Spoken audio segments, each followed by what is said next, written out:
Nous vous emmenons en voyage dans les abîmes les plus profonds de la violence rituelle satanique.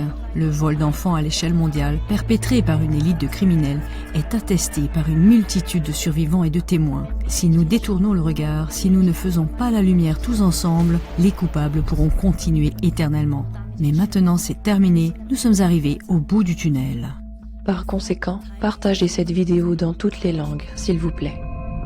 Trafic d'enfants XXL. Des enfants sont inutilement séparés de leur famille à cause du Adoption and Safe Families Act, un règlement transformé en loi par Bill et Hillary Clinton en 1997. Il prend l'argent des fonds de sécurité sociale et le donne aux pays pour les inciter à retirer les bébés de leur famille. Donc, vous avez vraiment une option à ce stade. Vous devez le remettre aux secouristes et vous pouvez ensuite continuer joyeusement votre chemin avec vos amis et votre famille qui sont là. Ce n'est pas du tout joyeusement.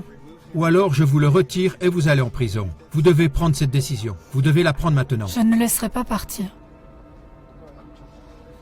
D'accord? D'accord. Laisse-le partir, s'il te plaît, pour qu'il ne lui soit pas fait de mal. Bon, viens ici une minute, d'accord? Je l'ai laissé partir, je l'ai laissé partir. Non, elle va en prison. Je voulais juste te dire que je ne pouvais pas, mais je l'ai quand même laissé partir. Mettez vos mains derrière le dos. Ils ont fermé la porte de l'ambulance, c'est la dernière chose que j'ai vue. Ils enlèvent mon petit-fils. Non, va dans la voiture, tout va bien. Je veux lui dire au revoir. C'est bon, dans la voiture, tu ne fais qu'empirer les choses.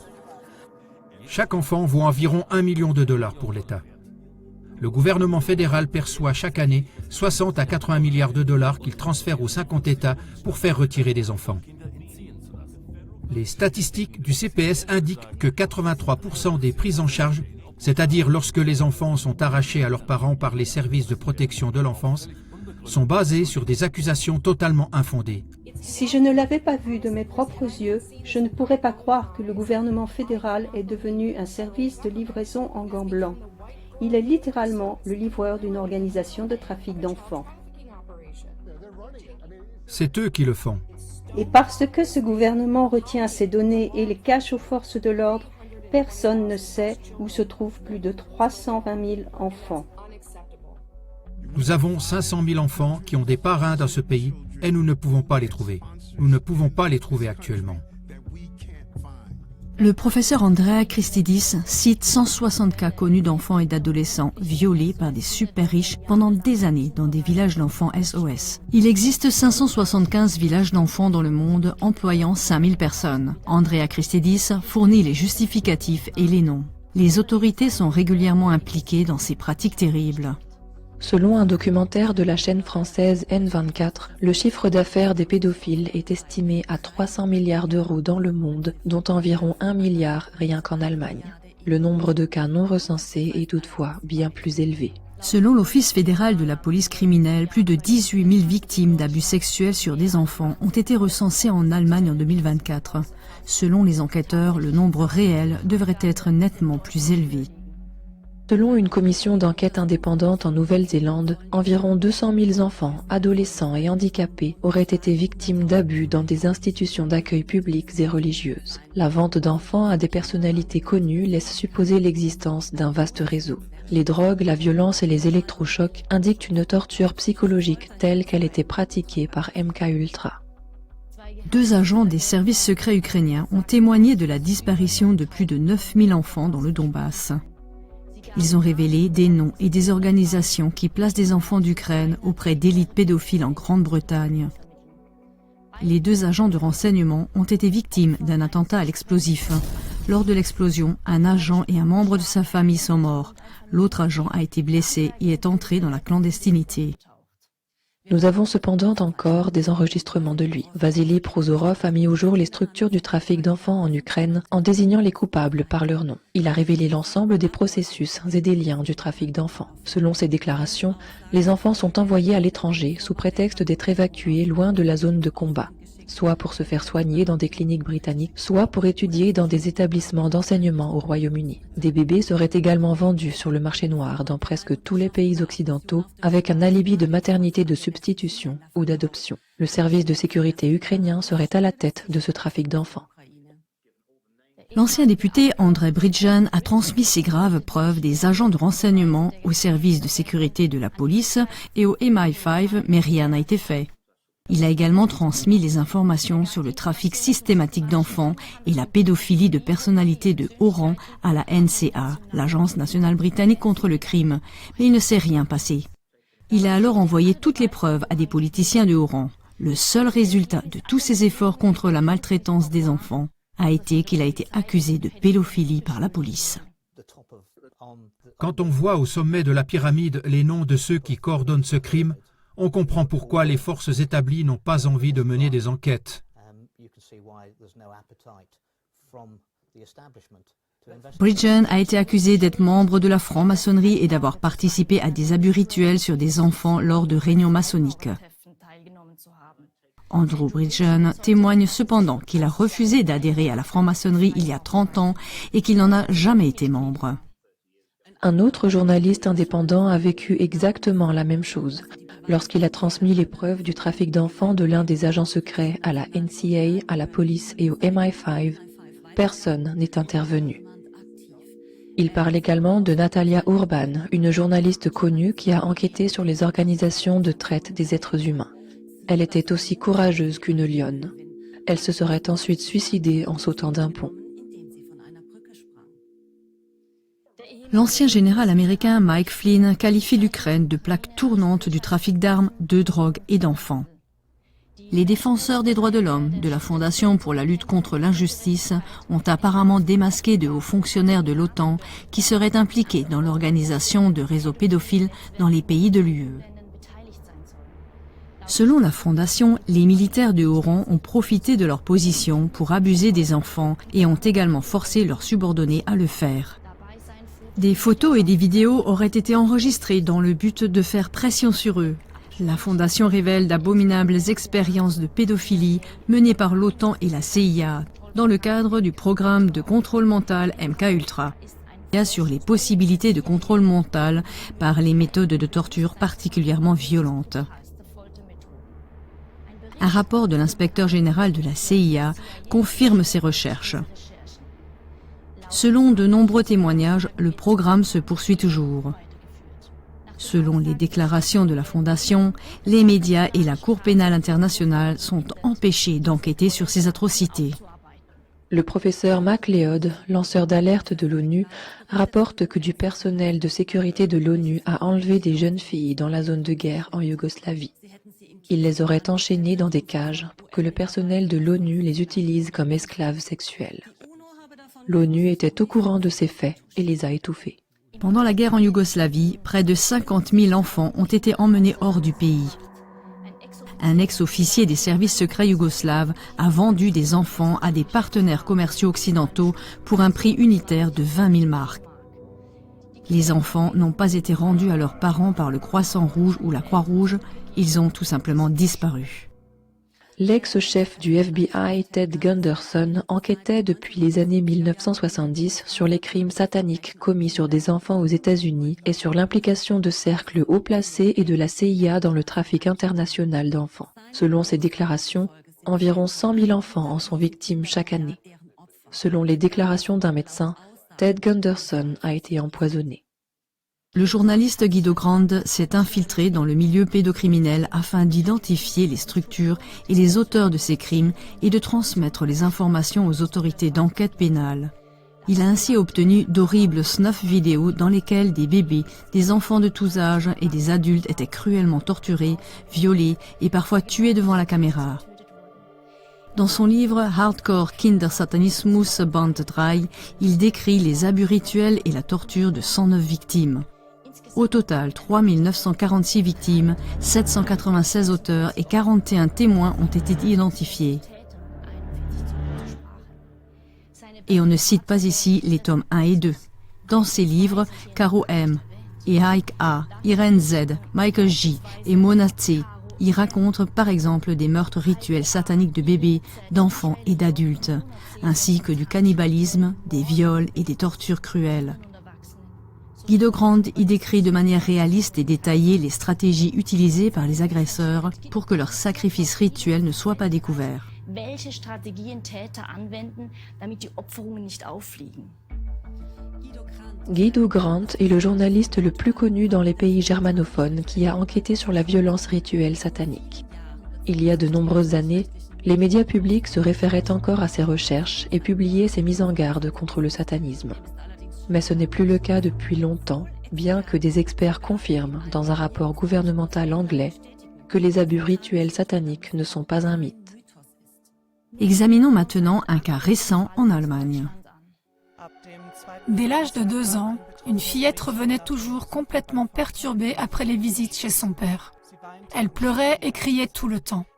Elle a raconté que son père l'avait emmenée chez des hommes à capuche noire qui l'avaient cruellement torturée et abusée. Ils ont pris des photos d'elle. Elle se plaignait de douleurs abdominales et avait beaucoup de mal à aller à la selle et en avait une peur folle. Lors de l'échographie, le pédiatre a découvert une dilatation extrême du rectum.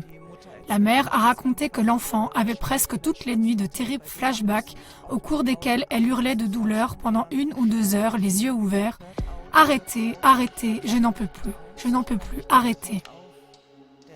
Le papa aurait menacé de tuer son chien si elle le racontait. L'enfant a crié très fort « Je ne veux plus jamais revoir mon papa !» Toutefois, aucune enquête n'a été ouverte contre le père. Le résultat de toutes les auditions, malgré les déclarations de tous les experts, de la mère et de l'enfant, est le suivant. Transfert forcé chez le père. Il a obtenu la garde exclusive. La mère aurait fait croire tout cela à l'enfant. Sovend a vécu la même chose avec sa fille, comme Séverine avec son petit garçon Amaury, qui a été violé et torturé. Il avait l'anus dilaté et même déchiré. Mais le même jeu a commencé, tout comme pour les enfants de Dalila Sadok et de nombreuses autres mères. La justice bloque les poursuites judiciaires. Nous nous mettons maintenant à la place de cet enfant. Comment peut-il se défendre? Qui va écouter cet enfant si même toutes les confirmations des experts sont ignorées? Même l'échographie du rectum dilaté ne déclenche pas d'enquête contre le père. Dernièrement, j'ai été brutalement agressée dans la rue. J'ai eu le nez cassé et d'autres blessures. Il y avait des photos de témoins, on avait la plaque d'immatriculation et tout. Pourtant, la police n'a pas pris de mesures de son propre chef et n'a pas donné d'amende. Tout dépendait de moi. C'est moi qui devais déposer une plainte, qui devait aller au tribunal si une sanction devait être prononcée. C'est la règle du droit civil. Imaginons maintenant ce que ce garçon doit faire. Il n'a pas de photo, pas de plaque d'immatriculation et pas de témoin avec lui. C'est une des vidéos les plus inoffensives que je vous fais regarder ici. Mais nous devons nous identifier à cette détresse. Steffi, comment se fait-il que, malgré toutes les déclarations de l'enfant et de la mère, aucune enquête n'ait été ouverte contre le père? Oui, Loïs, c'est ce que nous explique Uwe Kranz, l'ancien chef d'un office régional de police criminelle allemand. Il a consacré plus de 50 ans de sa vie à la lutte contre les abus sexuels sur les enfants. Il rapporte que la justice est la pire des choses. En effet, lorsque la police enquête sur des cas et les transmet au parquet, ceux-ci sont presque toujours classés sans suite par la justice. Kranz parle de toute une industrie basée sur le trafic d'enfants. Des milliers d'enfants disparaissent chaque année. Il parle de 60 000 enfants disparus rien qu'en Ukraine. Les parlementaires et les commissions d'enquête en ont apporté la preuve. Si on le voulait, on pourrait améliorer et élargir les systèmes d'enregistrement et de suivi de ces cas. Mais la volonté politique fait défaut, car de nombreux politiciens et parlementaires sont justement eux-mêmes impliqués et ne veulent pas que les choses soient mises en lumière et fassent l'objet d'une enquête. Il n'y aurait pas que la liste d'Epstein, mais aussi beaucoup d'autres qui montrent quels députés, chanteurs, artistes et personnalités d'Hollywood sont impliqués. Auf 1 a réalisé une interview avec Uwe Kranz, Guido Grant et Werner Reichel sur les réseaux mondiaux de pédophilie. Werner Reichel a écrit un livre sur ce réseau de pédophiles. Il y explique par exemple comment, dans le cas de Natascha Kampusch, un seul coupable a été désigné dès le départ, comme dans le cas de Dutroux et d'Automul. Il en va de même dans l'affaire Teichtmeister. Selon Reichel, l'ordinateur portable de ce dernier aurait été le jackpot permettant de découvrir l'ensemble du réseau pédophile. Son implication dans la franc-maçonnerie était également connue, mais des délinquants isolés ont toujours été mis en avant pour détourner l'attention des réseaux de délinquants. Vous trouverez plus d'informations dans l'émission « La justice impliquée dans des réseaux pédocriminels ». Dans le cas de Natascha Kampusch, le parquet voulait clore l'affaire le plus rapidement possible. L'enquêteur en chef, Franz Kröll, n'a cependant jamais cru à la théorie de l'auteur unique. Il a enquêté sur plusieurs auteurs car il y avait des centaines d'indices de complicité. De son vivant déjà, il a été régulièrement harcelé et entravé dans ses enquêtes, si bien qu'il a finalement continué à enquêter à titre privé. Cela semble avoir été son arrêt de mort. Après sa mort, son frère s'est emparé de l'ordinateur portable contenant tous les résultats privés de l'enquête. Le parquet a placé le frère en détention provisoire et confisqué l'ordinateur portable. Ensuite, il a été officiellement annoncé qu'il n'y avait rien de pertinent sur l'ordinateur portable de son frère. À ce propos, le professeur David Callum a déclaré « Si le contenu de l'ordinateur portable d'Anthony Weiner était un jour rendu public, cela ferait tomber l'ensemble du gouvernement américain. Il dit que 9 policiers ont regardé les vidéos et ont dû quitter la pièce à plusieurs reprises parce qu'ils ne pouvaient pas supporter ce qu'ils voyaient. Tous les 9 sont morts aujourd'hui. » Un officier de police judiciaire rapporte également que les agents de police sont freinés lorsqu'ils enquêtent et qu'ils font des investigations sur ces affaires. Ils sont harcelés, ostracisés ou se voient retirer le dossier. On prétend que l'enquêteur n'est pas assez objectif, trop proche de la victime ou partial. Colom évoque ensuite tant de victimes qui font les mêmes descriptions cruelles de la violence rituelle que toutes les sonnettes d'alarme sonnent chez lui. Cela doit tout de même exister, même si dans la tête, on voudrait que cela ne se passe pas ainsi. Il n'a toutefois pas le droit de parler ouvertement de la violence rituelle, raison pour laquelle il doit faire ses déclarations de manière anonyme. Le policier zurichois Peter Mattis évoque une affaire similaire dans laquelle un président de tribunal présumé pédophile a fait l'objet d'une enquête. Celui-ci se serait rendu régulièrement à Paris pour abuser de garçons. Les enquêteurs français étaient déjà prêts pour une surveillance et une éventuelle arrestation à Paris. Tout était prêt. Cependant, lorsque le ministère public zurichois a eu connaissance de l'affaire, il a immédiatement stoppé l'enquête. La procédure a été abandonnée. Mais le policier Mattis, le responsable du dossier Rudy Urban et un juge d'instruction ont fait plusieurs tentatives. Ils ont déposé des preuves et ont voulu porter l'affaire devant la justice. Mais ils ont échoué un peu partout. Selon les déclarations de Mattis, le procureur général aurait dit en substance « Si quelqu'un ose encore une fois lever ne serait-ce que le petit doigt contre le président du tribunal accusé, il peut faire sa valise et partir ». Dans une interview accordée à CLA TV, Mattis donne les noms des différents responsables. Kevin témoigne de cet abus de justice du point de vue de la victime. Il a été placé en famille d'accueil alors qu'il était encore un jeune enfant et a été maltraité pendant des années par eux, leur fille et le médecin de famille. Il s'agissait d'abus sexuels graves et de torture. Kevin raconte que le médecin de famille a établi des certificats médicaux pour qu'il ne soit pas emmené chez ses parents biologiques. Un expert neutre a ensuite réalisé une expertise au foyer pour enfants, à la suite de laquelle les parents ont porté plainte. Des témoins importants n'ont pas été invités par le juge principal. L'accusé a été acquitté et même récompensé par 2000 francs de réparation morale. Une élite criminelle en réseau. Jusqu'ici, nous pouvons donc constater que, selon tous ces témoignages, ce sont justement les plus hauts fonctionnaires de la justice qui bloquent toujours lorsque de tels cas doivent faire l'objet d'enquêtes. Les fonctionnaires de police sont entravés dans leurs enquêtes, surtout lorsqu'il s'agit de révéler les réseaux de criminels de l'élite. C'est précisément de ces réseaux de criminels de l'élite que 385 survivants d'abus rituels ont déjà parlé dans mes 3 épisodes sur la secte de sang, publiés au cours des 3 dernières années. Au total, j'ai donné la parole à 213 témoins au cours de ces 3 épisodes. Cette année, 640 autres victimes et plus de 80 autres témoins, dont certains seront cités dans ce film, se sont déjà ajoutés à la liste. Loïs, est-ce que je peux te demander, quels sont les agresseurs? S'agit-il d'un groupe particulier? Qui les victimes désignent-elles comme agresseurs? Nous avons effectué une analyse avec les déclarations des 1024 survivants de mes 4 documentaires qui ont donné le nom ou le contexte des agresseurs. En effet, des agresseurs ont été nommés pour chacun des 12 thèmes de notre agence médiatique internationale. Voici la répartition des thèmes sur CLA TV. Les plus de 25 000 émissions de CLA TV qui font l'objet de recherches approfondies ont donné une image claire.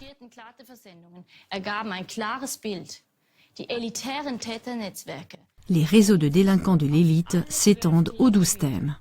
Si je peux t'interrompre un instant, Loïs, étant donné que la censure sur Internet progresse en permanence et que des informations aussi importantes sont de plus en plus souvent supprimées, vous pouvez obtenir gratuitement l'ensemble de nos archives CLA TV avec les 25 000 émissions en plus de 80 langues.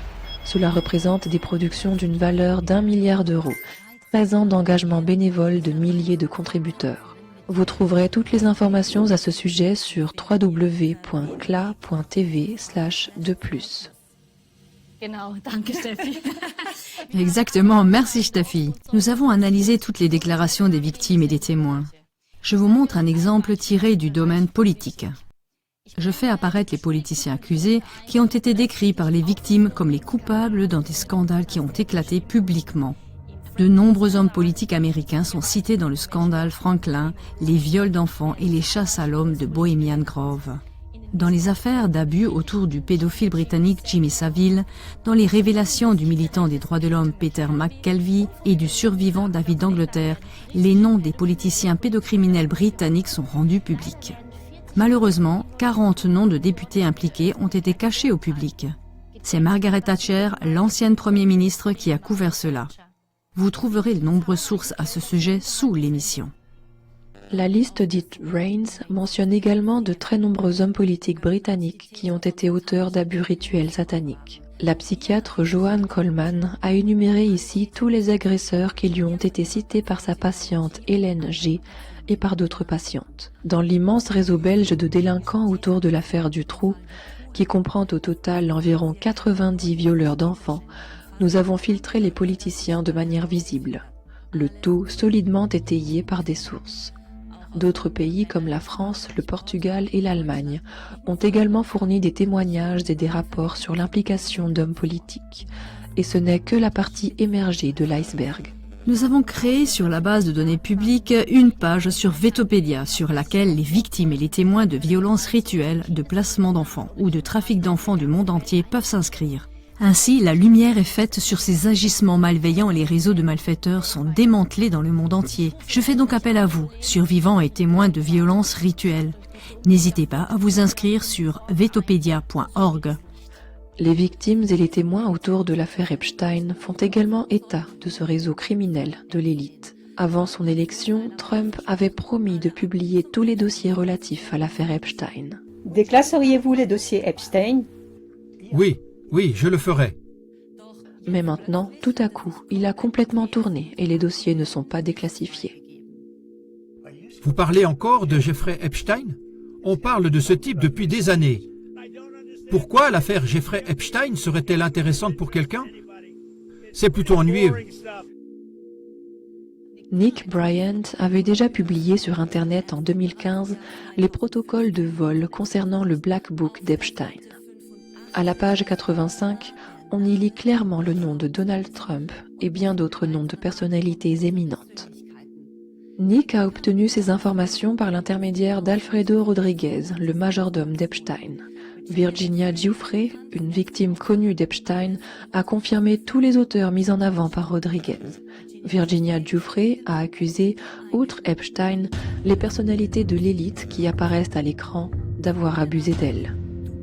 Elle a été retrouvée morte à son domicile après un accident douteux le 25 avril, prétendument par suicide. Elle a cependant déclaré dans un tweet, bien avant, qu'elle n'était en aucun cas suicidaire, mais que de nombreuses personnes mal intentionnées voulaient la faire taire. Kathy Johnson de Californie est une autre victime et a témoigné qu'elle avait été violée par Epstein et Trump. Donald Trump m'avait demandé spécialement parce que je lui rappelais sa fille. Et il a dit, eh bien, elle a aussi 13 ans, donc il le savait déjà quand il m'a vue pour la première fois. Mais il est venu me voir en colère parce que je pleurais et m'a dit que je devrais être reconnaissante que quelqu'un comme Donald Trump ait pris ma virginité. Dans sa déclaration sous serment, elle a fait savoir que Trump aimait regarder les orgies d'Epstein pendant qu'il se masturbait et qu'il s'était plaint de la fellation qu'une fille de 13 ans et une autre de 12 ans avaient pratiquée avec lui. Dans le procès verbal du tribunal, le récit de Kathy sur les viols de Trump est consigné. Douzièmement, Lors de la 4e et dernière rencontre sexuelle avec le défendeur Donald Trump, la plaignante Kathy Johnson a été attachée à un lit par le défendeur Trump, qui a ensuite violé la plaignante Johnson. Au cours de cette agression sexuelle brutale, la plaignante Johnson a supplié à haute voix le défendeur Trump d'utiliser un préservatif, s'il vous plaît. Le défendeur Trump a réagi en frappant violemment la plaignante Johnson au visage avec le plat de la main et en criant qu'il ferait ce qu'il voulait, étant donné qu'il refusait d'utiliser une protection. Lorsque la plaignante a demandé à Kathy Johnson en larmes ce qui se passerait s'il la mettait enceinte, le défendeur Trump a saisi son portefeuille, lui a jeté un peu d'argent et lui a crié d'utiliser cet argent pour un putain d'avortement. Le journaliste et écrivain américain Michael Wolff rapporte que Melania, la femme de Trump, a eu des relations sexuelles avec Jeffrey Epstein 1 an avant de rencontrer Trump. Lorsque la complice d'Epstein, Ghislaine Maxwell, a été condamnée pour trafic sexuel, Trump a déclaré qu'il lui souhaitait le meilleur. Il l'avait souvent rencontrée par le passé, lorsqu'ils vivaient tous les deux à Palm Beach. Maria Farmer, victime d'Epstein, témoigne que Donald Trump traînait toujours avec Epstein et son épouse de l'époque, Ivana Trump, avec Ghislaine. Ils se seraient souvent promenés ensemble et auraient abordé des filles pour obtenir leur numéro de téléphone. Le top modèle à succès Stacey Williams révèle également l'amitié étroite entre Trump et Epstein. Epstein aurait constamment parlé de Donald Trump, le seul ami qu'il ait jamais mentionné. Epstein lui-même a déclaré en public que Trump était son ami le plus proche. Stacey aurait même subi des attouchements de la part de Trump pendant qu'Epstein était présent. Pas étonnant que la récente visite d'État de Trump en Grande-Bretagne ait suscité de grandes protestations. Des militants britanniques ont projeté des photos communes de Donald Trump et de Jeffrey Epstein sur une tour du château de Windsor, ce qui leur a valu d'être emprisonnés. Trump a d'ailleurs réclamé mi-juillet 10 milliards de dollars au Wall Street Journal pour avoir fait état de prétendus liens avec Epstein. L'avocat d'Epstein, Alan Dershowitz, a négocié avec le procureur américain Alexander Acosta un accord en vertu duquel tous les complices de Jeffrey Epstein se sont vus accorder une immunité globale. Cet avocat, Alan Dershowitz, a également été accusé d'abus par Virginia Giuffre. Nous pourrions maintenant parler de beaucoup d'autres victimes d'Epstein, par exemple de Jess Michaels ou des 24 victimes de Palm Beach, des agressions sur mineurs et de la manière dont l'affaire a été retirée à la police. En tout cas, nous comprenons déjà beaucoup mieux pourquoi les dossiers Epstein n'ont pas été publiés jusqu'à présent. La victime d'Epstein, Juliette Bryant, a prédit que d'après elle, rien ne serait publié. Après tout, elle a connu de près le réseau d'agresseurs de l'élite autour d'Epstein. Sa vidéo a déjà été supprimée sur YouTube, mais nous l'avions sauvegardée à temps. Donc, Juliette Bryant a été victime à l'âge de 20 ans d'une prétendue agence de mannequins organisée par Epstein. Elle a été maltraitée, exploitée et utilisée pour des tests de laboratoire. Selon d'autres sources, Trump avait d'ailleurs lui-même une agence de ce type appelée Trump Model Management, participation à partir de 14 ans. Selon de nombreux rapports de médias établis, l'agence de mannequins de Trump a également servi de façade à ce trafic d'êtres humains. Au moins 28 jeunes femmes ont porté plainte pour inconduite sexuelle allant jusqu'au viol. Trump a stoppé une enquête du Sénat au cours de son premier mandat. Revenons à Juliette Bryant, la modèle victime. Elle raconte qu'elle s'est un jour réveillée nue et paralysée sur une table de laboratoire. Autour d'elle se tenaient des personnes en combinaison de protection. Elle dit qu'Epstein était très ami avec Bill Clinton, Kevin Spacey et Chris Tucker. Juliette témoigne qu'Epstein a travaillé pour le Mossad avec Robert Maxwell et Leslie Wexner. David Icke confirme dans une interview qu'Epstein a dirigé une opération d'extorsion pour le compte d'Israël et du Mossad. Epstein aurait également dit personnellement à Juliette qu'il avait travaillé pour la CIA. Il semble qu'il ait eu des photos de lui avec le pape et Fidel Castro et qu'il ait été ami avec George Bush, Trump et le prince Andrew. D'ailleurs, Trump a récemment déclaré à Fox News « Je ne connais pas le prince Andrew ». Il avait pourtant été photographié avec le prince Andrew en 2000. C'est idiot.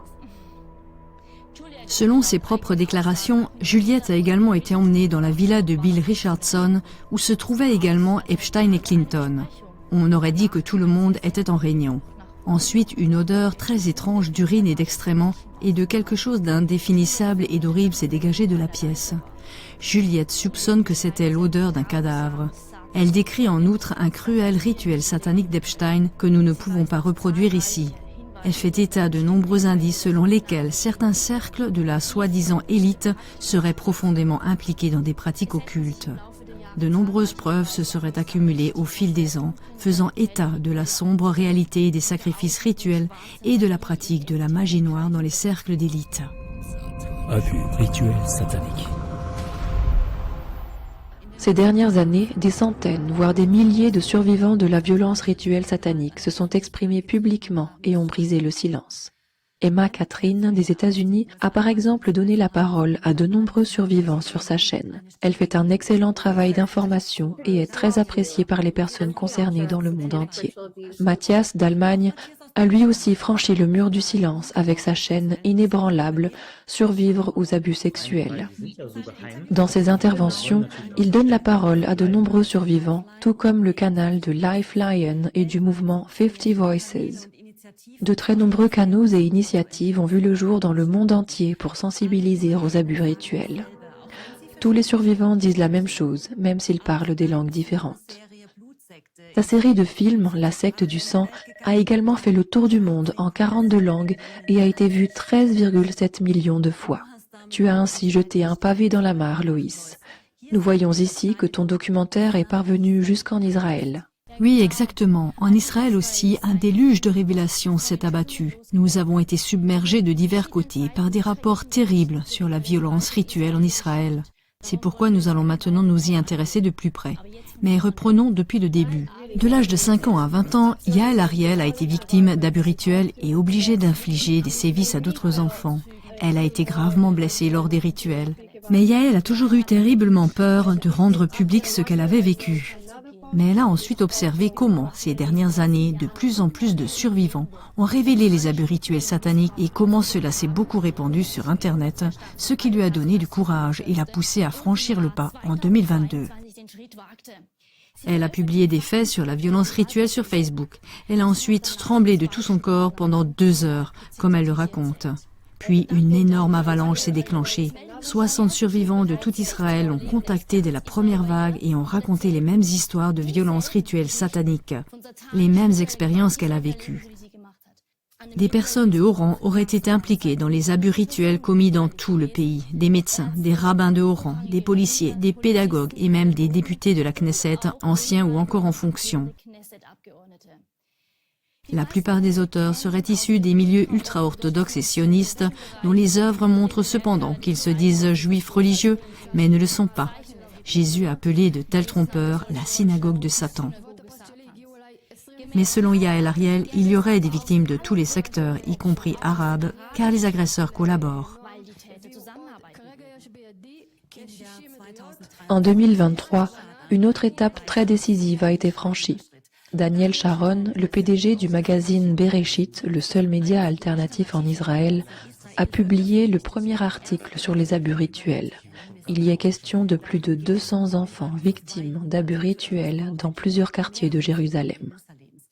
Cette affaire a été rendue publique en 2019 par le documentaire The Dark Secret of Jerusalem. En 2010, les premiers témoignages sont apparus et une enquête a été ouverte. Sur une période de 10 mois, une centaine d'enfants concernés ont été entendus, pour ne condamner ensuite que 2 personnages marginaux et insignifiants par rapport à ces événements. Cependant, après avoir reçu une centaine de témoignages supplémentaires, l'enquête a été rouverte. Cependant, en août 2016, les dossiers ont de nouveau été clos au motif que les enfants avaient inventé l'histoire et que les soignants et les thérapeutes avaient implanté de faux souvenirs dans l'esprit des enfants. La procédure a été abandonnée. En décembre 2020, l'affaire a été portée devant la Knesset, mais sans suite. Daniel Sharon et Yael Ariel se sont associés dans la lutte pour l'éducation et ont créé un site web en hébreu pour dénoncer les abus rituels. Cela a déclenché un débat national. Et puis, il y a Shoshana Strock, la fille de la ministre des colonies et des affaires religieuses par intérim, Orit Strock. Shoshana a publié une vidéo dans laquelle elle indique qu'elle a été abusée sexuellement par ses 2 parents depuis sa plus tendre enfance et que les abus ont été filmés pour la pornographie enfantine. Elle se souvient également de violences rituelles. La vidéo s'est répandue dans tout le pays en une journée. Elle a ensuite été interdite en haut lieu et a dû être supprimée. Cependant, à ce moment-là, elle avait déjà été diffusée sur toutes sortes d'autres canaux et comptait plus de 3 millions de vues. La vidéo originale n'a eu qu'1 million de vues. Les médias ont complètement balayé cette affaire sous le tapis. Bien que les médias publics aient passé l'affaire sous silence, les cris des survivants se sont fait entendre si fort qu'une grande partie du peuple israélien s'est réveillée. L'affaire a été portée devant la Knesset, le Parlement israélien, et même les médias grand public n'ont pu éviter d'en parler. Certes, les auditions devant la commission de la Knesset ressemblent davantage à un alibi. Les survivants finissent par accuser, entre autres, d'anciens et actuels députés de la Knesset d'être les coupables du crime. Néanmoins, c'était un peu comme une rupture de barrage. 9 survivants de la violence rituelle se sont exprimés devant la commission de la Knesset. Nechama a parlé d'une très grande organisation criminelle de pédophilie dans laquelle sa mère jouait un rôle central. Nechama essaye d'arrêter sa mère depuis 36 ans. Elle connaît les lieux, les noms et les détails des événements. Elle aurait déjà contacté la police à l'âge de 10 ans, mais rien ne s'est passé. Elle a le sentiment que ce qui se passe est décidé d'en haut et que l'on veut étouffer tout cela, car il s'agit de personnalités très très haut placées. Tess a raconté que dès l'âge de 6 ans, elle s'est rendue à la police pour des crimes commis à son encontre et qui ont été filmés. Mais personne ne l'a cru et le dossier a été clos. Elle a ensuite entendu parler de nombreuses personnes qui avaient vécu la même chose. C'est ainsi qu'elle a mis en ligne ses expériences et qu'elle a commencé à recevoir d'innombrables messages de femmes et d'hommes qui s'adressaient à elle pour raconter leurs histoires personnelles. 5 autres survivants ont raconté à la Knesset de manière anonyme, c'est-à-dire hors caméra, d'horribles rituels de torture satanique que nous ne souhaitons pas décrire en détail. Outre Yael Ariel, Yael Chitrit a également témoigné. Elle témoigne des abus rituels qu'elle a subis entre l'âge de 3 et 6 ans, ainsi qu'entre 12 et 22 ans. Elle a été transportée de rituel en rituel par les groupes les plus divers. Là, par exemple, de nombreux hommes nus se tenaient en cercle autour d'elle et lui faisaient les choses les plus cruelles qui puissent venir à l'esprit d'un être humain. L'abus rituel est quelque chose que l'esprit humain ne peut pas comprendre. Vous ne pouvez pas comprendre. Vous ne pouvez pas comprendre ce que c'est que de prendre une petite fille de 3 ans et de la programmer avec du sadisme, du viol, des menaces, de la manipulation et des jeux psychologiques pour qu'elle fasse tout ce qu'ils disent, quand ils le disent, sans que personne ne puisse le savoir, pas même moi. Même pas moi, parce que je vais me lever le lendemain et aller à la maternelle, et je vais aller à l'école, et je vais aller au lycée, mais je ne sais pas ce qui va m'arriver. Je vais avoir de nombreux symptômes de dépression, d'anxiété, de pensées suicidaires, d'angoisse et de dysfonctionnement, mais je ne sais pas pourquoi. Car ils savent ce qu'ils font. Ils nous programment, ils nous pourchassent. Ils m'ont poussé à maltraiter d'autres filles et garçons. Ils ont programmé mon cerveau pour dire des mots et que je ne m'en souvienne pas. La police est au courant depuis 1 an. Ils n'ont pas les moyens de traiter quelque chose d'aussi gros parce que ceux qui tomberaient sont des personnes très, très haut placées. Les personnes qui dirigent les autorités, les communautés, ils nous menacent. Nous ne pouvons pas aller à la police. J'ai des enfants à protéger. Leur mission est non seulement de comprendre ce qu'est l'abus rituel, mais aussi de créer quelque chose qui puisse s'occuper de ce phénomène fou. Parce que l'esprit humain de vous-même et de l'ensemble du public est émotionnellement incapable de comprendre ce que c'est. Et nous avons survécu. Ils ont essayé de faire de nous ce qu'ils sont, nous qui sommes assis ici.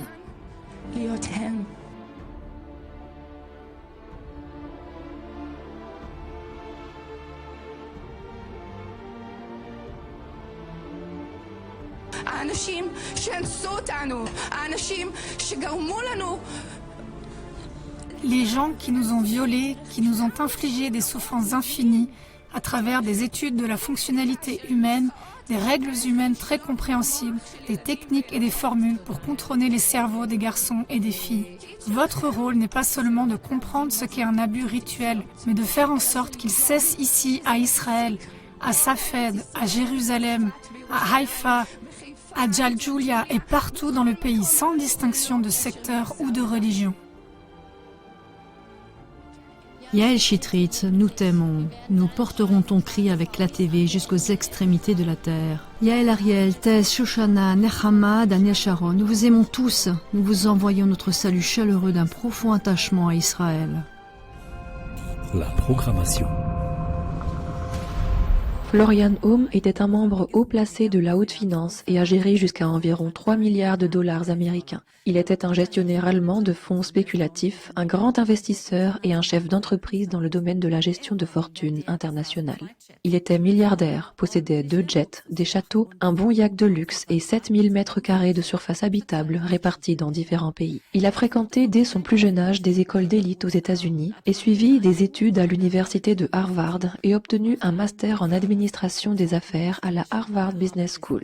À 19 ans, il avait sa propre entreprise de plusieurs millions de dollars. Il est, comme il le dit, issu d'une famille qui travaille avec les Rothschild depuis 4 générations. Son grand-oncle maternel est le chef d'entreprise Joseph Neckermann. Son beau-père de l'époque était membre du Council on Foreign Relations et était le patron de la Bank of Boston pour l'Amérique latine, Haïti et les Caraïbes.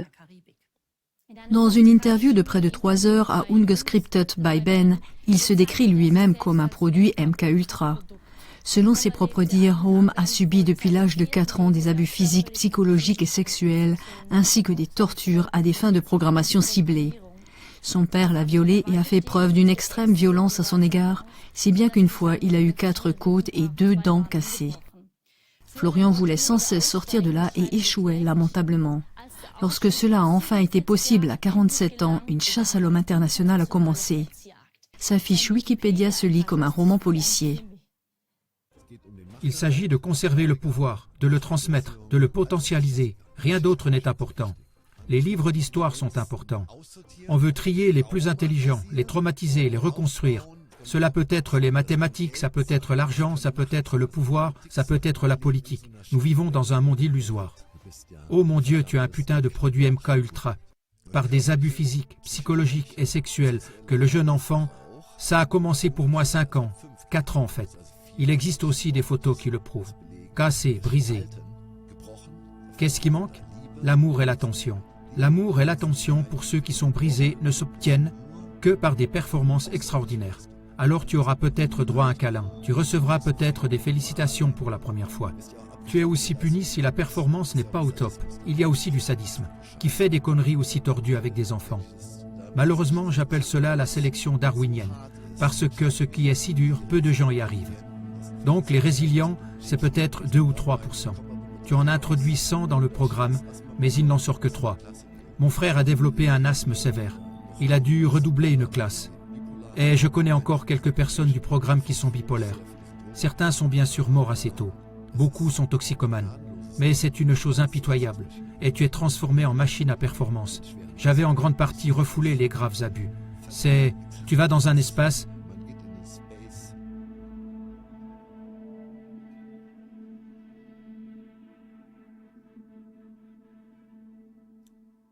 où il y a un autre monde. Tu sais, dans l'abus. Florian connaît des personnalités très connues et influentes qui ont suivi le même programme. Lorsque Ben lui demanda s'il racontait exactement la même chose que lui, il répondit « Il est absolument interdit de sortir de là. » Ça fait directement penser à une secte, non? Comme des centaines de victimes et de témoins dans le monde entier témoignent de la même chose, j'ai appelé ma série La secte du sang. Pourtant, Lou Buchler de Rélinfo a publié il y a quelques jours un article à mon sujet dans lequel il était écrit que j'avais inventé tout cela. Bien sûr que nous sommes la méchante secte et que mon papa est le méchant chef de la secte. De tous les hommes, c'est un homme pieux qui se tient devant Dieu jour et nuit et qui a une conscience si fine qu'il ne ferait pas de mal à une mouche. Et nous et les enfants, il nous a câlinés et embrassés plusieurs fois par jour pendant toute notre enfance. Et bien sûr encore maintenant quand nous nous voyons. Ce dont Florian Home n'a fait que rêver, nous l'avons eu en abondance. Amour, estime et reconnaissance. Lou Buchler de Rélinfo est apparemment d'avis que j'ai une imagination atroce et que j'ai imaginé les descriptions de viols et de tortures les plus abjectes pour 385 victimes. C'est toi qui aurais inventé un truc aussi tordu? Depuis des années, je te vois comme l'une des militantes les plus sincères et les plus généreuses de la vérité et de la justice. Loïs Sasek a écouté d'innombrables récits cruels, directement de la bouche des personnes concernées.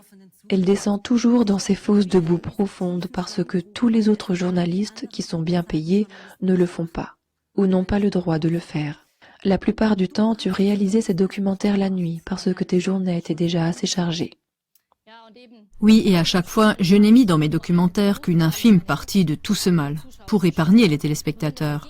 Mais si le résultat est qu'on ne croit pas les survivants, si on ne croit pas qu'il existe des gens aussi pervers qui torturent d'autres personnes pour les rendre dociles et les programmer, alors il faut le voir de ses propres yeux. C'est pourquoi je vous montre maintenant une vidéo de torture très floue et très censurée qui a été rendue publique, mais sans aucun bruit. Seulement 6 secondes.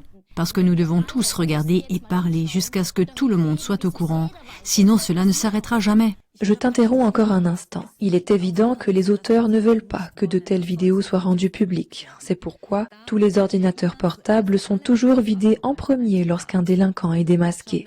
John McAfee a par exemple pris, au moyen de drones, des photos haute résolution de l'île Epstein et a recueilli 31 téraoctets de matériel compromettant sur le syndicat des trafiquants d'êtres humains de l'élite. On y verrait des rituels païens, des influences sataniques et des abus rituels sur des enfants. Il aurait également pris des photos HD montrant le roi Charles sur l'île Epstein. Et pas seulement en visite, mais il aurait été photographié en pleine activité sexuelle avec des garçons mineurs. Toutes les vidéos publiques ont été supprimées. Sur sa chaîne X, j'avais encore vu comment il écrivait le 15 octobre 2020. « Je suis bien ici, j'ai des amis, la nourriture est bonne, tout est bon. Si je me pendais comme Epstein, ce ne serait pas ma faute. » 8 mois plus tard, le monde entier a appris que McAfee aurait été retrouvé mort dans sa cellule de prison, une corde autour du cou. Selon sa femme, John parlait souvent d'agents de la CIA sans scrupules et de cartels qui voulaient le tuer parce qu'il détenait des informations importantes qui faisaient de lui une menace pour des personnes puissantes. Après la publication, il aurait subi de nombreuses attaques et des accidents évités de justesse. C'est justement lorsque toutes les vidéos de révélation le concernant ont été censurées qu'il est d'autant plus urgent de rendre ces crimes publics. Et c'est pourquoi nous allons maintenant regarder ces 6 secondes afin que personne ne puisse dire que cela n'existe pas.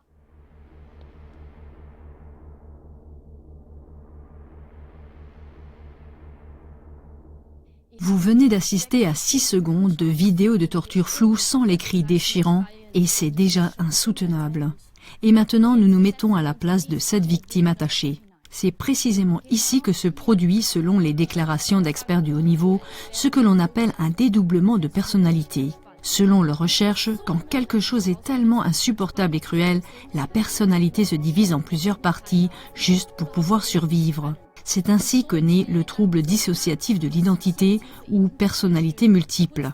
Sans la connaissance de ces études spécialisées approfondies, ce qui va suivre ressemble à de la fantaisie insensée.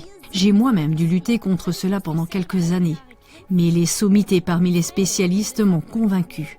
Par exemple, le psychiatre Corydon Hammond, la thérapeute en traumatologie Michaela Huber, le spécialiste en psychiatrie et psychothérapie pour enfants et adolescents, professeur Andreas Krüger, la psychologue diplômée et psychothérapeute Claudia Fliess, le psychologue Hans Markovitch, le spécialiste en médecine psychosomatique et psychothérapie, professeur Harald Schickendans, la psychologue diplômée et thérapeute en traumatologie, professeur Bettina Overkamp, l'auteur et journaliste allemande Ulla Fröhling, le psychologue diplômé, professeur Hans Ulrich Gress, etc., etc. Écoutons d'abord ce dont témoignent d'autres voix de spécialistes. Depuis des décennies, Lise Wiska-Strauch s'occupe de cette thématique en tant que journaliste d'investigation. Elle a interviewé de nombreuses victimes, témoins et professionnels.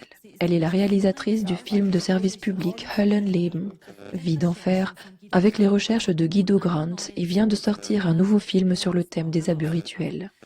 Les médias publics ayant entre-temps complètement censuré le sujet, elle a dû produire le film Blinda Fleck, en français Angle mort, grâce à des dons et le diffuser par ses propres moyens. Elle a également publié cette année un ouvrage de fond sur le phénomène Personnalité divisée, le trouble dissociatif de l'identité entre traumatisme et déni. Il existe de nombreuses études sur le trouble dissociatif de l'identité qui s'appelait autrefois la personnalité multiple. Et c'est un diagnostic qui, tout comme la notion de violence rituelle, est toujours remise en question, bien que des études scientifiques à ce sujet existent à l'infini. Avec son livre, Lise Wiska-Strauch ouvre une brèche pour tous les nombreux survivants qui ne sont pas crus. Dans son film Blinda Fleck, elle donne notamment la parole au docteur Andreas Krüger, spécialiste en psychiatrie et psychothérapie pour enfants et adolescents. Il dit que lorsque la dissociation de la victime est surmontée, les souvenirs remontent alors soudainement à la surface et le corps réagit massivement par des tremblements, des sueurs et des crises d'essoufflement. Il dit qu'il a été prouvé des dizaines de milliers de fois qu'il existe une violence sexuelle organisée, pédocriminelle, qui est toujours en partie ritualisée. Il est évident que des organisations plus importantes sont derrière tout cela. Le psychologue Hans Markovitch a consacré presque toute sa vie à la recherche sur le cerveau. Il n'a aucun doute sur l'existence des troubles dissociatifs car lui et ses collègues les ont déjà vus des centaines de fois. Cela signifie qu'ils sont effectivement torturés, entraînés. On pourrait dire qu'ils sont conditionnés pour fonctionner sur simple pression d'un bouton quand on a besoin d'eux pour certaines situations.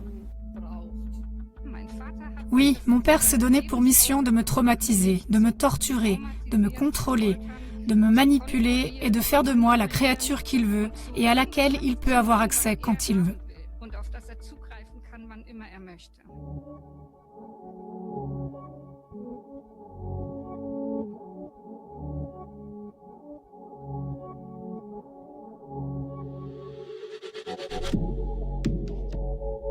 Et plus on les maltraite avec des douleurs et autres, plus l'identité a tendance à rester divisée. Ce qui est en fait une stratégie de survie très ingénieuse du cerveau. Vraiment un tour de force quand cela devient insupportable, c'est de se scinder en plusieurs parties, pour ainsi dire, de se diviser et de séparer les connaissances et les sentiments. Et avec cela, les enfants peuvent encore à peu près fonctionner dans la vie quotidienne, donc une partie vit l'horreur et l'autre va sagement à l'école et ne sait rien de l'horreur. Ils utilisent des déclencheurs. Je veux dire qu'il y a quelque chose comme une personnalité de tous les jours, oui, ma vraie personnalité qui est dans la vie de tous les jours, qui agit normalement, qui est allée à l'école et qui a appris et qui a joué avec des enfants. Et d'un autre côté, j'aime bien l'appeler personnalité nocturne, même si tout ne s'est pas toujours passé la nuit. Mais ces parties dissociées qui sont devenues actives au moment même où l'abus a eu lieu. Et ce que mon père vient de faire, c'est qu'il m'a déclenché avec certaines choses. Par exemple, il a enlevé mes lunettes et il a dit une certaine phrase. À partir de là, je me suis figée. À partir de là, j'étais comme éteinte. Et à un moment donné, il m'a remis les lunettes et j'étais de nouveau dans la réalité, dans le quotidien. Et ce qui s'est passé entre les deux, ma conscience quotidienne ne l'a pas pris en compte. Elle l'a complètement refoulé. Le contrôle mental, le MK Ultra, c'est quelque chose qui a été appliqué chez moi, vers quoi il a travaillé. Il était militaire de carrière, il avait des contacts dans les milieux les plus divers. Dans cette personnalité de la nuit, comme l'appelle Hadassah, il se passe des choses atroces selon les témoignages massifs de survivants. On a même pu observer à la télévision publique comment un dédoublement de la personnalité peut se manifester chez des personnalités de premier plan. La meilleure façon d'expliquer de telles scènes est de parler de dédoublement de la personnalité. En voici quelques exemples.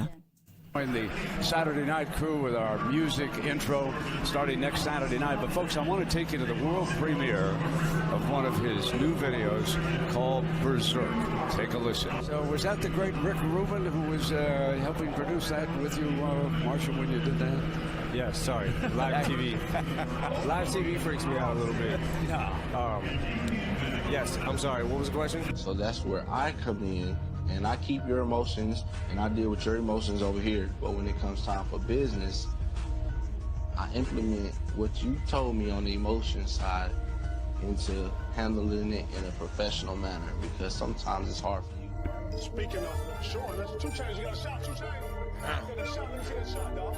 Speaking of showing us, get a shot. Speaking of showing us, 2 Chainz, you got speaking of showing us, 2 Chainz, you got a shot, 2 Chainz. Got a shot, let me see that shot, dog.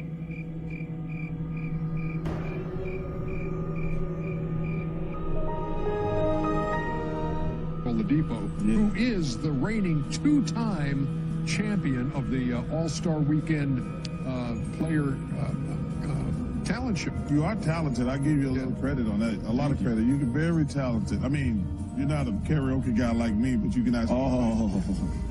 You know they call me O'Brown Eyes, right? As a matter of fact, you both have experience singing New York, New York. His was at the Slam Dunk Contest. Yours was in Vegas. Yes. We had the show out there. Here's just a little sampling. And that is what they were doing. And you mentioned Kyrie with tonight's draft lottery. We now have the answer for how that trade finishes up. So how do we view that now in totality? I'm afraid we lost Rachel. We lost Rachel Nichols. Come back.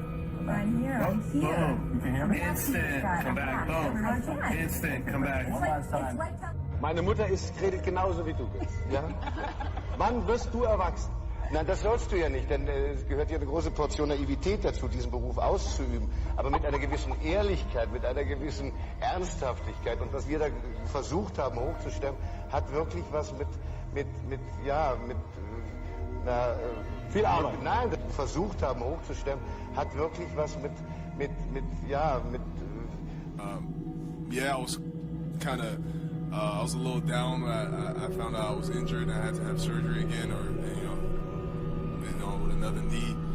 But at the end of the day, I have amazing teammates. Guys like Draymond, everybody on this team, they come over. Guys like Draymond, everybody on this team, they come over. Please? No? Okay, not happening.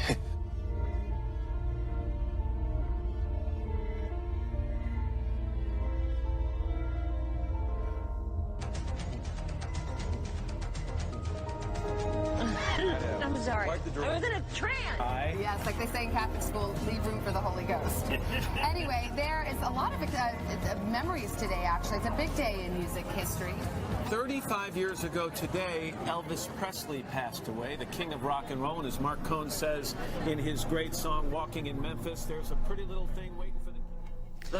Certaines parties de la personnalité scindée peuvent rester en place pendant l'enfance, comme le montre clairement le film Höllenleben, La vie en enfer, basé sur des survivants de la violence rituelle.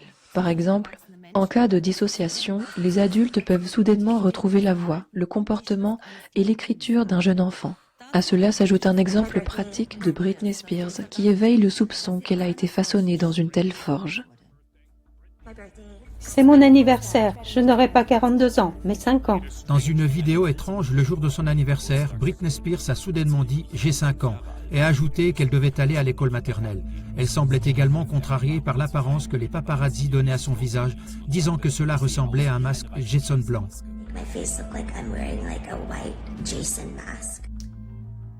Le professeur Harald Schickedanz, spécialiste en médecine psychosomatique et en psychothérapie, confirme ce mécanisme de dédoublement. Selon lui, les terribles tortures sont perçues par les victimes comme une éducation. Il s'agirait d'un code de conditionnement ou, justement, de ce que d'autres appellent la programmation. En dépit de ce fait, une Cour suprême suisse a qualifié la violence rituelle de complotisme et donc de mensonge ou de demi-vérité. Ainsi, selon ce jugement, si un psychologue ne déclare pas clairement ce qu'on appelle des demi-vérités ou des contre-vérités, il peut se voir infliger jusqu'à 25 000 francs suisses d'amende par la chambre de déontologie. Dans le film Blinda Fleck, l'avocat spécialisé en droit de la famille Rudolf von Bracken soulève la question de savoir comment nous en sommes arrivés à ne pas croire un enfant qui se confie à un professionnel. C'est uniquement parce que la société trouve cela incroyable que nous déclarons cela invraisemblable. La thérapeute en traumatologie Jansa Schletzer a une riche expérience des traumatismes complexes causés par la violence rituelle. Elle dit que souvent, on utilise des méthodes de torture qui ne laissent pas de traces, car l'enfant vit généralement dans un environnement où cela pourrait être remarqué. Selon les rapports qu'elle a reçus au fil des ans, la torture à l'électricité est très fréquente. Regardez l'intégralité du film Blinda Fleck sur le thème de la violence rituelle. 10 voix de spécialistes et 7 survivants s'expriment. Les médias bloquent les reportages. Mais voilà qu'entre en jeu le contre-mouvement médiatisé à outrance qui qualifie toutes les victimes et tous les témoins de panique satanique. Nous voyons ici des journalistes et des invités très volontaires sur toutes sortes de plateformes médiatiques publiques. La plupart d'entre eux ont une influence internationale dans les médias. Ils publient et apparaissent dans les formats médiatiques les plus divers. Nous voyons ici le talk VTF Satanic Panic Update numéro 3 de cet été. Les protagonistes s'y livrent pendant 1h36 minutes à des commentaires condescendants sur le travail cinématographique coûteux de Lise Wiskerstrauch et ne lui font pas de cadeau. J'aimerais mentionner ici brièvement que le film a été calculé sur un coût de 347 000 € sans calcul de bénéfices. Tout cet argent, Lise Wiskerstrauch a dû le réunir à grands frais grâce à des dons volontaires. Mais oui, mon impression est aussi que le TDI est quelque chose comme la poule aux œufs d'or dans cette théorie, parce qu'il répond à de très nombreuses questions que l'on peut se poser dans ce récit complotiste. Ce manque de distance professionnelle, c'est ce qu'on observe toujours dans ces cas problématiques, que cette distance professionnelle n'a été présente à aucun niveau, mais qu'en fait la compassion a fait des dégâts. Je pense que vous l'avez tous vu. C'est ça. Selon Susanna Niehaus, qui dirige le Centre de compétences pour les interrogatoires d'enfants et leur protection en tant que victimes à la Haute École de Lucerne, c'est donc la compassion qui fait les grands dégâts. La distance professionnelle fait défaut. À propos de compassion, pendant les 96 minutes au cours desquelles ces personnes détruisent l'œuvre cinématographique de Lise, il n'y a pas une seule fois de compassion ou de discussion sur les victimes. Dans le film de Lise, 7 victimes racontent leurs expériences cruelles. Aucune de leurs déclarations n'est prise en compte.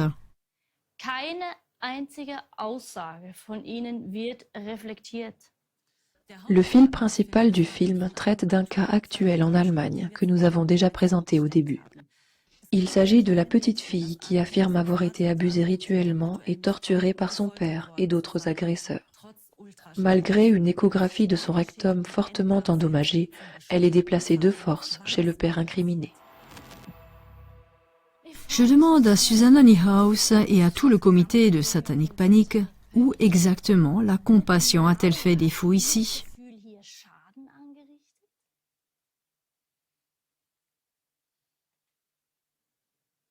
En conclusion, on peut dire que toutes les victimes du film ont fait état de ces tortures, programmations et dédoublements très ciblés de la personnalité.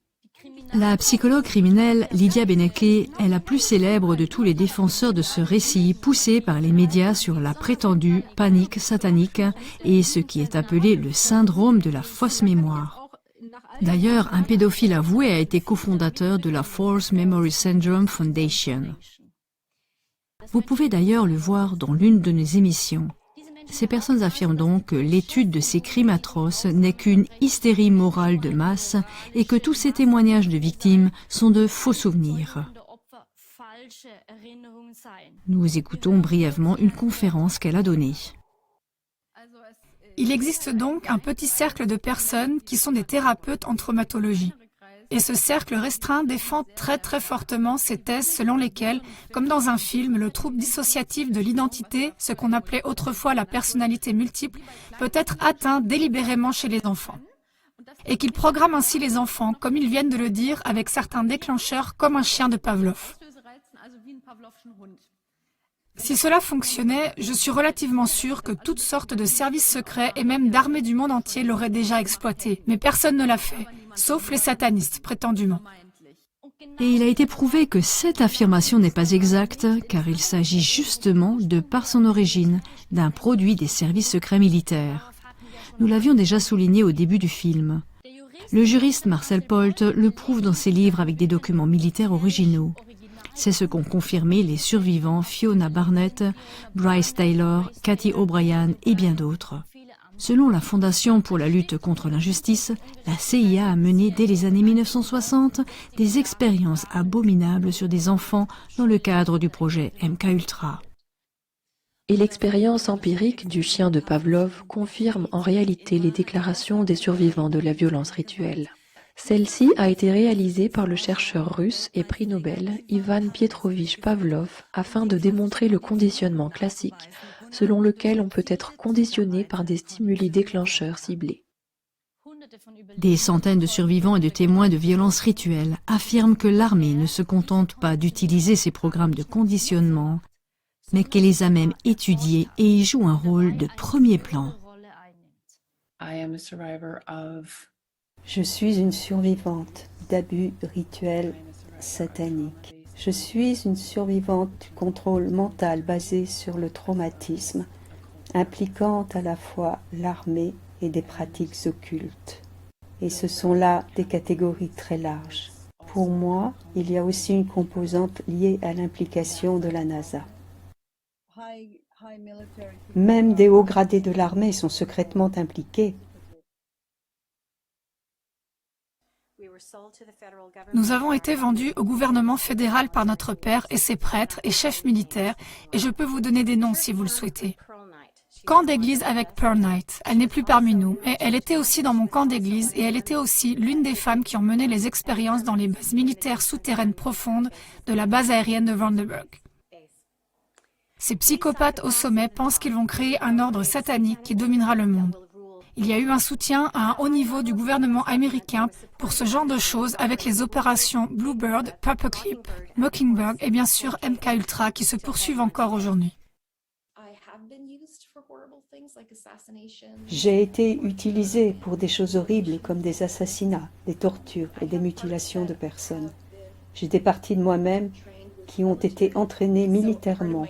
Une partie de mon monde intérieur est dans l'armée pour que ces parties puissent ensuite être utilisées pour espionner d'autres groupes ou faire je ne sais quoi. J'ai subi des abus rituels sataniques dans des temples mormons. J'ai survécu à des abus rituels sataniques dans des mosquées, des synagogues, des cathédrales, des palais et des châteaux, et des ruines comme des ruines druidiques en Europe. Des choses comme ça, en Asie, aux Philippines.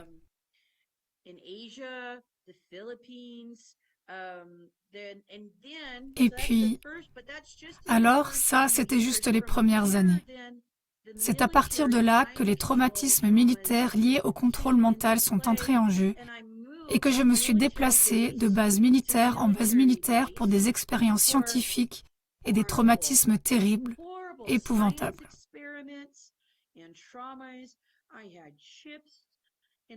J'avais des puces dans mon corps et des fils dans mon cerveau.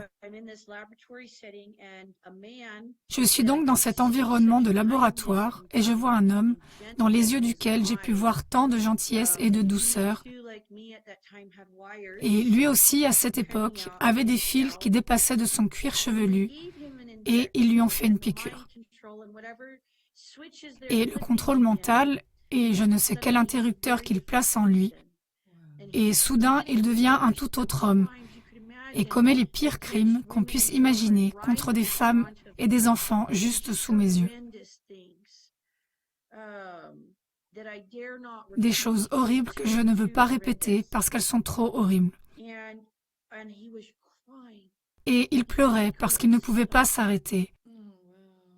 Quelque chose avait pris possession de lui et il le regardait faire ces choses et je pouvais toujours voir cette douceur et cette gentillesse dans ses yeux. Et il pleure parce que maintenant il ne peut plus se retenir. Et je vois le mal dans les yeux de l'homme qui lui a fait la piqûre.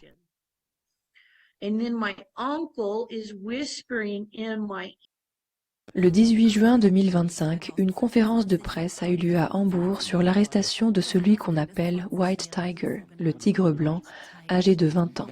Selon l'enquête, White Tiger ferait partie d'un groupe international et d'un vaste réseau sous-jacent. Les victimes sont des enfants vulnérables de 8 à 17 ans. Agresseurs, entre autres les cultes sataniques. Il a été inculpé de meurtre, tentative de meurtre, abus sexuels sur des enfants, viol. Nous passons brièvement en revue la liste des crimes avérés, car c'est trop cruel à citer. L'objectif du groupe serait de collecter et d'échanger des images et des vidéos atroces. Et voilà, chers téléspectateurs, White Tiger a commis au moins plus de 100 atrocités grâce à des techniques de manipulation sans être lui-même présent. Par le biais d'une transmission sur Internet, White Tiger et les autres coupables donnaient des instructions aux victimes pour qu'elles commettent des actes cruels et ces dernières les exécutaient devant la caméra. Cela s'est fait par une manipulation psychique ciblée, un conditionnement et un contrôle à distance. La police a dû analyser 665 enregistrements avec 120 heures de lecture. Il a ajouté qu'il s'agit d'un système de peur. Il semble donc que cette poule aux œufs d'or existe bel et bien. La question est maintenant de savoir si Lydia Beneke, psychologue criminelle et formatrice de la police, a un manque de connaissances ou si cela cache plus que cela. Qui est Lydia Beneke? Qui sont ses compagnons d'armes, Bern Harder et Christoph Pilz? Pourquoi est-il si important pour eux de nier la violence rituelle satanique? Dans le même temps, Lydia Beneke et son groupe critiquent vivement l'OCG et la TV. Voici qui nous sommes, l'équipe bénévole au cœur de CLA TV. Dans l'émission Scandale SRF et Robin Rehman, nous montrons comment Lydia Beneke apparaît sur des images et lors de conférences avec un grand prêtre satanique nommé Francis Dollarhide. Elle a mené des entretiens avec de vrais vampires et minimise le vampirisme. Bernd Harder pose avec Lydia Beneke devant une photo où une femme est découpée en morceaux. L'émission montre également les liens du journaliste Robin Rehman avec les milieux satanistes. Il a ridiculisé de nombreuses victimes et témoins de violences rituelles sataniques. Quelques jours plus tard, un médecin-chef, une médecin-chef, de nombreux thérapeutes, un reporter en chef et 2 enseignants ont été licenciés. Nous avons prouvé que Robin Rehman était à ce moment-là ami sur Facebook avec le grand prêtre satanique Francis Dollarhide, ainsi qu'avec Lydia Beneke et Christopher Pilz. Et maintenant, cela devient encore plus explosif. Yann Lopez a travaillé comme technicien vidéo à la télévision suisse à Genève. En 1995, lui et ses collègues avaient pour mission de rendre Internet accessible à tous les employés. Yann Lopez a rapporté que c'est ainsi que lui et ses collègues ont découvert une multitude de vidéos snuff, c'est-à-dire des films pornographiques violents, sur les ordinateurs des cadres de la télévision suisse. On y voyait des rituels sataniques, des tortures et des meurtres. Cette révélation a été brutalement étouffée à la télévision suisse, si bien qu'elle n'a jamais été mise en lumière comme il l'a raconté. Toutes les traces des 3 scandales de SRF qui ont suivi et qui avaient alors fait la une des médias ont également été effacées d'Internet. En 2000, Roland Barghetto, un collaborateur au placé de la télévision suisse, a été condamné pour avoir stocké une grande quantité de matériel pornographique hardcore. En 2005, Jörg Resende a découvert des films pornographiques sur l'ordinateur de Thierry Catherine de la télévision suisse. Jörg a signalé sa découverte et a été licencié sans préavis. En 2010, le directeur de la radio-télévision suisse romande, Raymond Hunsteg, a été condamné pour avoir violé sa petite fille de ses 4 ans jusqu'à ses 8 ans. Il s'agissait de scandales publics qui ont tous été effacés d'Internet, comme l'a révélé le témoin de l'époque Yann Lopez, avec l'aide de Gerhard Ulrich. En 2012, l'animateur et producteur de télévision Patrick Allenbach a également été condamné pour agression sexuelle sur des garçons mineurs. Au sein du personnel de la SRF, il était également connu que des cadres de la télévision suisse organisaient au château de Bossey des séminaires auxquels étaient également invitées de très jeunes filles légèrement vêtues sans lien de parenté avec les invités.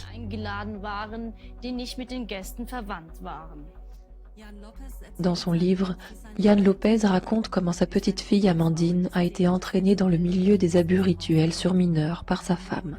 Amandine lui a été retirée. Il a tout publié sur Internet et a également donné la parole à d'autres victimes de la justice.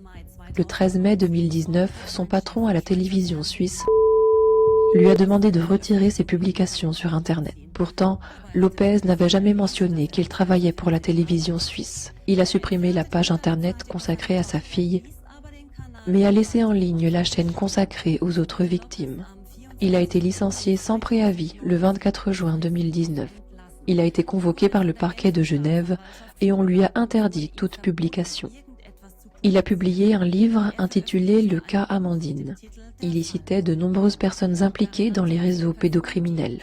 5 juges nommément cités, 4 autres personnes dont des directeurs d'école et des maires, 9 autres pédophiles, ainsi que 7 avocats et juges qui n'auraient pas pris les mesures nécessaires et auraient fait obstruction.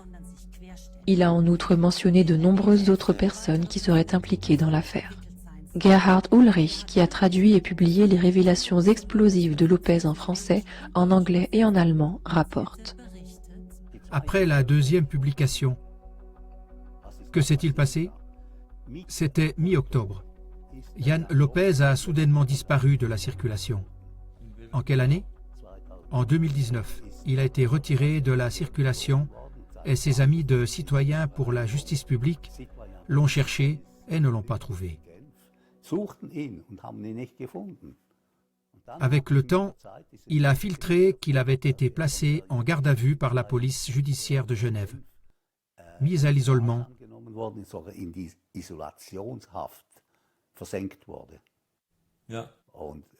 et maltraité. L'ancien patron de Yann Lopez à la télévision suisse a porté plainte contre Gerhard Ulrich pour ses publications. Nous faisons maintenant un saut dans le temps. Nous voyons ici Yann Lopez sur son lit de mort. Sur le canal officiel de la Swiss Church of Satan, nous voyons une vidéo dans laquelle il se moque de l'agonie de Yann Lopez, le défigure et le présente comme un diable.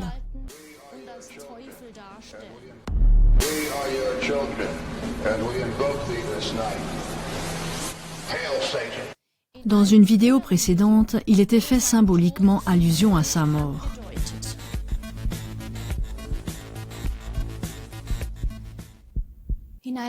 Dans une autre vidéo, une poupée vaudou portant les initiales YL est poignardée à plusieurs reprises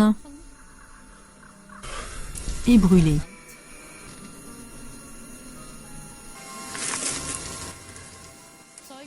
Selon des témoins proches de Yann Lopez, aurait réclamé à la télévision suisse de le licencier, aurait fourni à la police fédérale des images vidéo falsifiées afin de provoquer l'arrestation de Lopez. C'est ce qu'affirment les témoins. A été, avec la Swiss Church of Satan, la persécutrice la plus acharnée de Lopez, mais aussi celle d'autres lanceurs d'alerte très influents qui ont dénoncé la violence rituelle satanique comme Stan Maylow et Janet Zeman. Dans ces vidéos, retourne la situation et accuse Yann Lopez et Stan Maylow de pédophilie. Ridiculise le cas Amandine, tout comme le fait la Swiss Church of Satan. Dans ces vidéos, elle diffame également d'autres témoins et victimes, par exemple Séverine, qui témoigne que son petit garçon Amaury a été abusé et torturé rituellement sur une base militaire et dans une loge maçonnique avec la complicité du père. Selon Yann Lopez, collabore avec la télévision suisse afin de protéger certains directeurs et chefs de service. Nous voyons ici cette personne dans le costume de Rosemary du trailer psychologique Rosemary's Baby qui donne naissance au fils de Satan, vénéré par la secte. Le parquet de Genève a classé sans suite 24 plaintes contre et la Swiss Church of Satan. Voici quelques extraits des vidéos en question.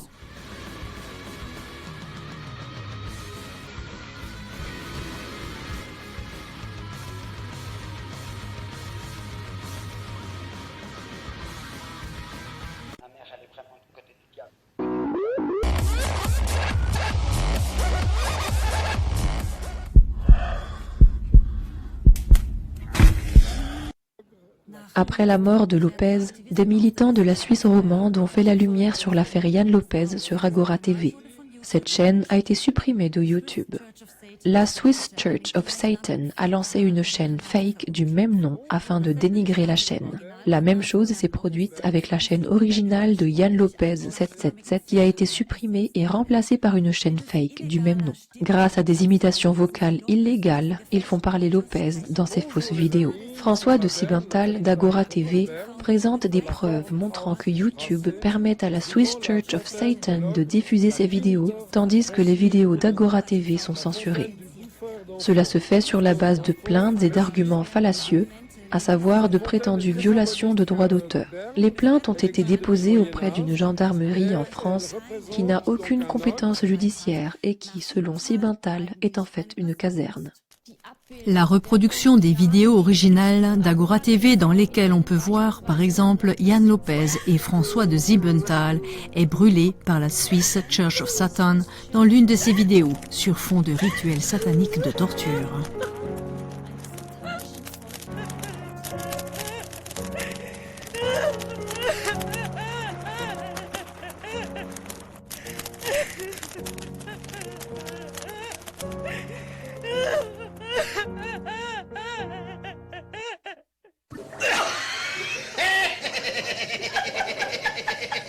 Satanisme. C'est précisément ce genre de rituel satanique cruel que décrivent toutes les victimes de la violence rituelle satanique. Lynn Morris l'a décrit comme la fréquence de l'enfer, du satanisme et du luciférianisme. Elle mentionne les sacrifices de sang, la torture et les abus rituels. Pierre de France raconte le meurtre rituel atroce d'un bébé, au cours duquel le grand prêtre sataniste, son propre grand-père, a guidé sa main d'enfant. Le bébé aurait ensuite été mangé. Cannibalisme. Il se bat maintenant pour que les gens comprennent enfin qu'il y a un réseau incroyablement grand derrière tout cela. L'ancien fonctionnaire de l'ONU et président européen du Club de Rome, Călin Georgescu, témoigne que plus de 8 millions d'enfants disparaissent chaque année. Christy Allen raconte l'horrible sacrifice satanique d'un bébé dont le cœur a été arraché. Aria raconte un cruel sacrifice cérémoniel d'un petit garçon, au cours duquel il a été demandé aux autres enfants de poignarder le pauvre petit garçon dans le cœur. Elle s'est enfuie. Kibi Linga fait également état de satanisme, d'abus rituels, de meurtre, de cannibalisme, de cruauté envers les animaux et d'inceste. Erika Ingram qualifie de bizarre toutes ces choses qu'elle a vécues en tant que survivante avec le satanisme. Selon elle, des personnalités célèbres ont commis ces actes horribles et ces manipulations mentales. Le grand-père de Sherry était un prêtre satanique qui la soumettait à d'horribles rituels et à de graves tortures physiques et psychologiques. Elle a survécu à de graves abus rituels sataniques. Jay Parker a grandi avec des abus rituels sataniques et une programmation basée sur le traumatisme. Il qualifie ces expériences d'horreur absolue. Cheryl Beck dit « Satan n'a pas de pitié ». Elle fait état d'orgies, de sang diabolique, du programme MKUltra et d'abus rituels extrêmes sur des enfants par des personnalités de haut rang. Les expériences cruelles de Jane concernaient également des personnalités éminentes dans des groupes secrets, des francs-maçons qui pratiquaient des rituels choquants. Shreeze met très fortement en garde dans son horrible récit de victimes contre la franc-maçonnerie dégénérée de haut niveau en tant que secte mondiale qui ne fait que des dégâts. Par le rituel, ils seraient en contact direct avec Satan et l'invoqueraient. Ces déclarations sont également confirmées par les témoignages de victimes d'Aria, Lynn Morris, Anna Noël, Rachel Rama et Heike A. Et nous n'avons même pas encore parlé de Caroline Bramal, Becky Percy, Robin, La Théa, Nancy Kruger, Pia, Sandro, Natalia, Evan Rachel Wood, Esme Bianco et des 35 autres survivants qui figurent encore tous sur notre liste. Pour finir, juste 3 exemples. Mia d'Allemagne explique que toutes ces choses horribles sont faites pour Satan, pour leur souverain. Ils adorent Satan. La survivante Heike A déclaré qu'on leur avait répété sans cesse « Si tu passes du statut de victime à celui de bourreau, Satan agit à travers toi et tu as du pouvoir. » La meilleure définition qui me vient à l'esprit pour les abus rituels sataniques est une torture psychologique, émotionnelle, spirituelle, sexuelle et physique extrêmement sadique infligée à des enfants par le biais d'une cérémonie au cours de laquelle le diable Satan est vénéré en se moquant de Dieu de manière blasphématoire, en se moquant de la mort et de la résurrection de Jésus. Si votre but ultime est de devenir célèbre, vous ferez beaucoup pour l'atteindre. Par exemple, signez votre nom avec du sang sur un contrat avec le diable. Merci à Satan de m'avoir donné l'inspiration pour jouer ce rôle.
children will love us, and your children will join us. We're coming for your children. We're coming for them. We're coming for your children.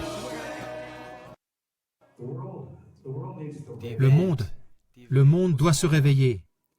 Ce monde appartient à Satan, et nous devons le récupérer.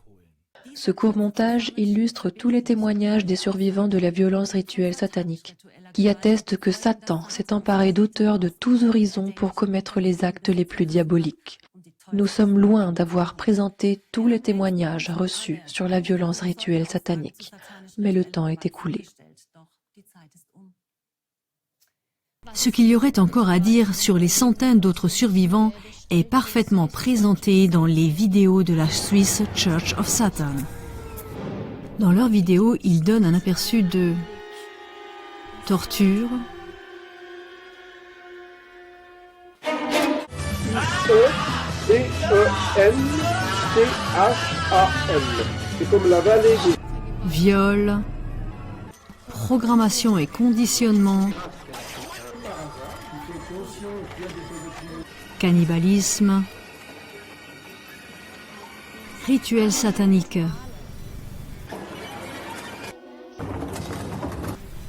messe noire satanique avec victimes hypnotisées,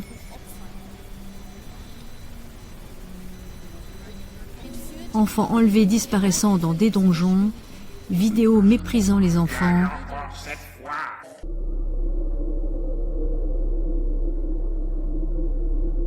crime médical.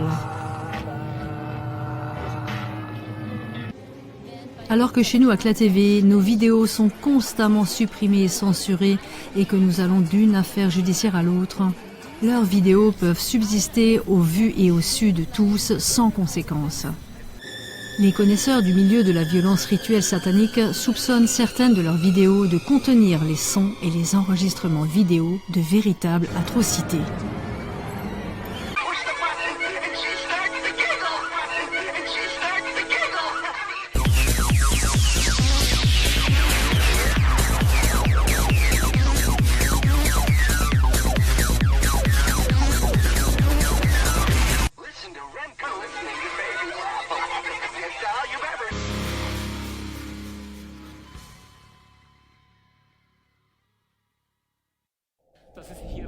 il ne s'agit plus seulement d'hommes mauvais et méchants, mais aussi de forces spirituelles de la méchanceté et de la mort, qui proviennent de sphères invisibles qui nous entourent. La Bible appelle ces puissances des cosmocrates, des puissances originelles, des esprits mauvais, des esprits impurs, des êtres démoniaques, et plus précisément les puissances qui ont pris possession des personnes qui y sont sensibles. Les puissances spirituelles comme le péché, la mort et le diable ne peuvent être vaincues, bannies et enchaînées de manière permanente que par la puissance de Dieu, c'est-à-dire par les forces de Dieu en nous. Toute recherche, aussi fondée soit-elle, s'évanouit et toute preuve, aussi évidente et irréfutable soit-elle, apparaîtra comme un simple délire tant que les résultats de nos révélations ne seront pas accompagnés de la force de l'esprit. Je dis bien poussés et imposés par Dieu. Le fait est que si nous unissons notre volonté la plus profonde, chaque matin, si nous mettons en œuvre la force divine qui réside en chacun de vous, et si nous commençons à proclamer ensemble de manière créative, parce que nous croyons, alors toutes les forces s'unissent à nous.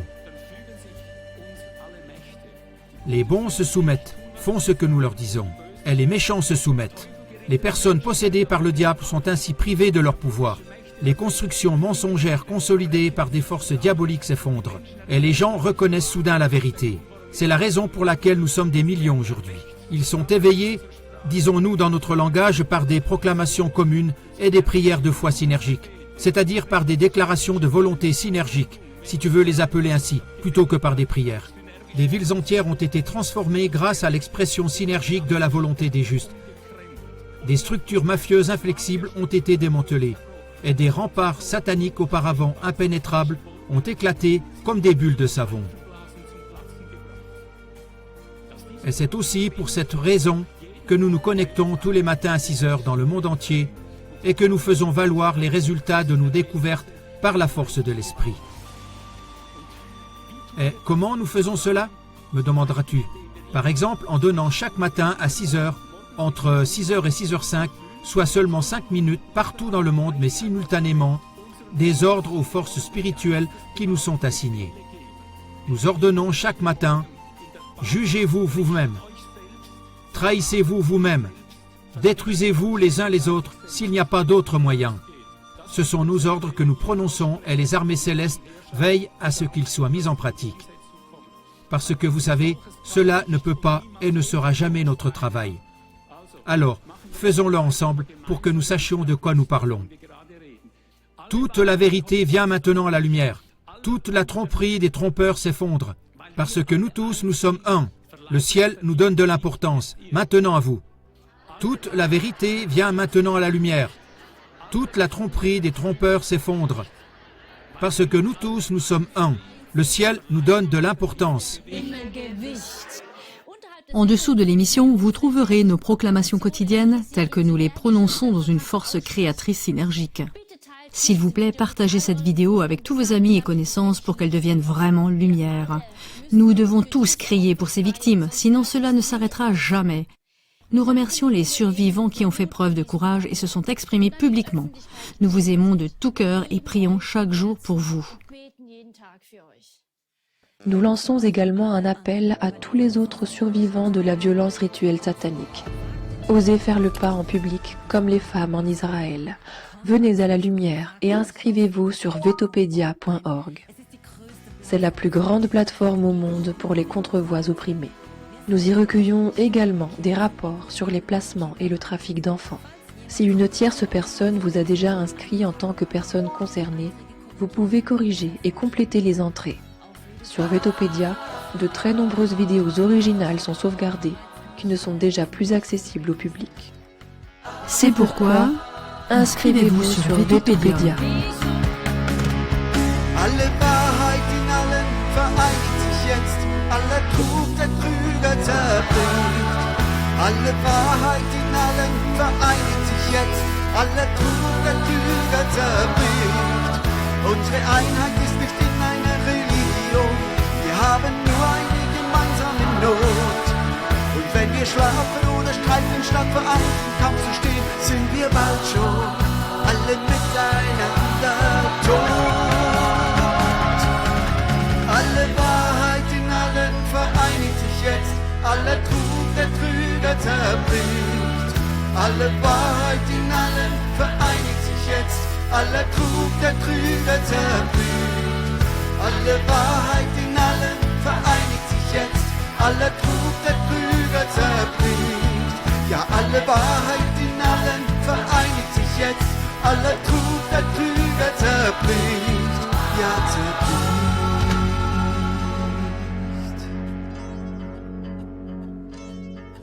In nur Stunden brennt jetzt nieder Gottes Feuer in Kraft, was der Feind sich erbaut hat in Äonen der Nacht.